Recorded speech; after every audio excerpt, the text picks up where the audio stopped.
The Michael Berry Show. Well, as you know, every 2 years, the Texas State Legislature is in session. It is in even number years that the state reps are elected, and it is in odd years after those elections, months after those elections, that the legislature begins a 150-day session. We have just concluded that.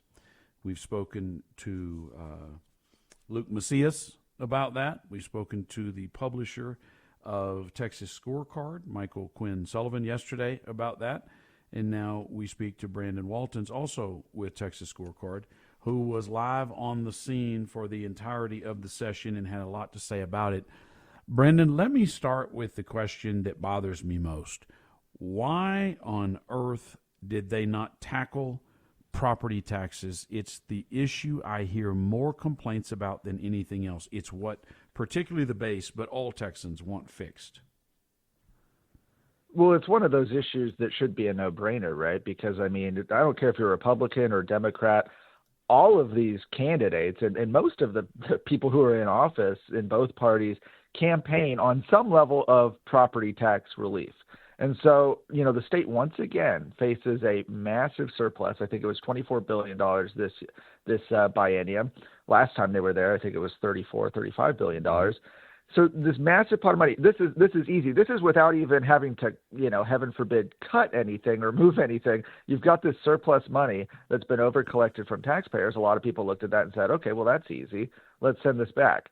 And they're sending some of it back. It's to the tune of about, you know, $6 to $7 billion, depending on how you count it. And this is ultimately, I mean, the problem is, as we know, is that this is kind of a Band-Aid on a bullet hole here, because property taxes are continuing to rise. When we've seen them try to do this in the past, property taxes have risen for many people, or maybe they go down a little bit one year, but then they're right back up just in 2 or 3 years. It's not enough. And at the same time, I think it's disheartening. This is what frustrates people about the process, is that while they're seeing this happen, they're seeing with their own eyes their property tax bills. We of course see, a lot of representatives and senators and frankly even the statewide officials out there celebrating this amount of property tax relief, you know, as a major win. And you know, at a certain point, people are going to see their property tax bills, and you know, a lot of them are going to be frustrated because you know Texas continues to have one of the highest burdens of any state in the country. Branden Waltens, TexasScorecard.com. You know as well as I do that the Republican Party in Texas, in the Texas legislature, is not conservative on fiscal issues, and it is certainly not conservative on fiscal issues as it relates to schools. And the reason is, and this was explained to me by a lobbyist 25 years ago, that in rural districts, in many cases, the most powerful interest is the school district. There's no industry there. There are no jobs other than the school. I will tell you, the community I grew up in, Orangeville, Texas, the only industry of note, the only business of real note was the school district. And it had more employees, and every one of those employees is married to someone. And so that happens throughout the state, throughout West Texas, parts of East Texas, the Panhandle, and in parts of South Texas. And even the Republican state reps will not do anything to touch the sacred cow that is bloated school districts with massive sports stadiums, with brand new buildings. And boy, they can tell the story. It's for the children. But at the end of the day, taxpayers are fed up. They're frustrated. And Branden, I don't know how much you know about Galveston, Texas. I think this is ground zero for what's happening. People were buying second homes in Galveston from Houston, and now they're trying to unload them because the taxes have gotten so high and the Airbnb market has become flooded. Mm-hmm. And the market, it's a buyer's market is what they're calling, but what it really is the devaluation of the properties. And I think that's going to continue apace, and it's unfortunate to watch, but taxes are a big part of that. Absolutely. And you know, you're exactly right. You can break down by legislative district and see that in most of the districts that, you know, are represented in the Texas House, in most of them, the biggest employer are the school districts themselves. I mean, think about it. You've got districts especially when you consider some of these more rural districts, out in, West Texas, where they're representing, 12, 20, 24 counties. I mean, these massive districts. That's a lot of school board members. That's a lot of school board presidents, superintendents, principals, teachers, you name it. And so, at the same time, while we're giving, $6.5 billion in new property tax relief, schools have been supercharged now with an additional $8 billion in additional school funding. That's on top of the about, I think, $90 billion some odd that we allocate in the state budget for education already. It's sort of funny when you think about the pushback that we, of course, saw during the session from teachers unions and the left and some of those folks to the school choice proposal and that was signed into law. And whatever you think about school choice, we were talking about a $1 billion program, $1 billion, when we spend nearly $100 billion on public education every biennium as it is. And it goes up and up and up. And the great frustration, and this is what has always bothered me, you cannot have race relations discussions without being called a racist. You cannot have a discussion about public education in this country without someone saying you don't love the kids or the teachers. And that is the most absurd thing ever. You cannot question how we spend our defense money, which grows and has a great deal of waste in it. You don't love the troops and you want us to be defeated in a war. That's what weak-minded people do, and it's what really, really diabolical smart people do, because neither one of them wants to have the discussion and get into the details. Because when you get granular on those details, and Branden, you follow this year after year, and you start seeing the bloated mid-management, you start seeing the massive Taj Mahal buildings, and you start seeing these sorts of things, well, fine, let the users pay for those. But for every taxpayer to pay these massive property taxes, the largest part of it going to the school districts, when many of them don't have kids there or their kids have phased out, I think it's one of those things that's going to end up biting Republicans at some point, and they're not prepared. This should be an issue on which Republicans should be leading. Branden Waltens with TexasScorecard.com. I want to get into the hemp discussion. Ramon, how much time do we have left? My clock is off. Okay. I want to get into Dan Patrick's crazy hemp bill that is sitting on Greg Abbott's desk, that by pocket veto, if he doesn't sign by June 22nd, it becomes law automatically. Why on earth he did this? Coming up. The Czar of Talk Radio, The Michael Berry Show. If you think the Chronicle is terrible at what they do, you have to support an alternative. And Texas Scorecard is a very good alternative to the Chronicle. I think it's a much more fair, balanced approach to political commentary.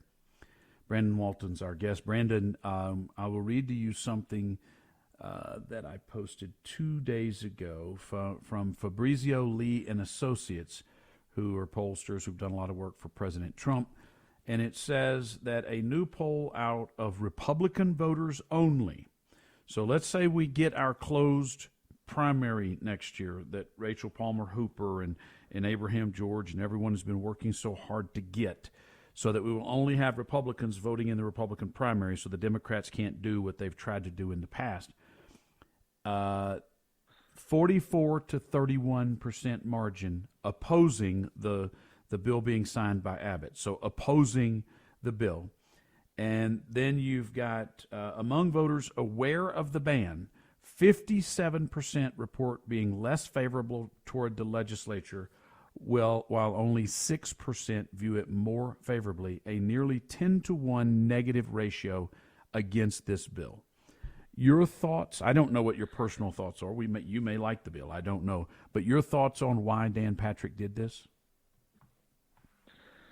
Well, this is interesting. I mean, it's an issue. I don't think we've seen, to take a step back, I don't think we've seen since Governor Abbott, at least, has taken office a decade ago, I don't think we've seen this much uncertainty over whether or not he's going to sign or veto a bill. I don't think we've ever seen something like this. And frankly, it sounds like a cop-out, but I feels like 50-50 at this point. He's got a couple of days to decide what he's going to do. I think Sunday is the deadline for vetoing or signing bills. This is something that Lieutenant Governor Dan Patrick, though, came out pretty early in the session, maybe even a little bit beforehand, and said that, alongside school choice, this was going to be his top priority, that this was actually the only issue he said during the session that he would actually, essentially force a special session to pass if need be. And so I'm not sure exactly what motivated it. If you take him at his word, he's brought in law enforcement officers and different people who have shared stories talking about how they see these products as dangerous and bad. And obviously there's, another side to that as well.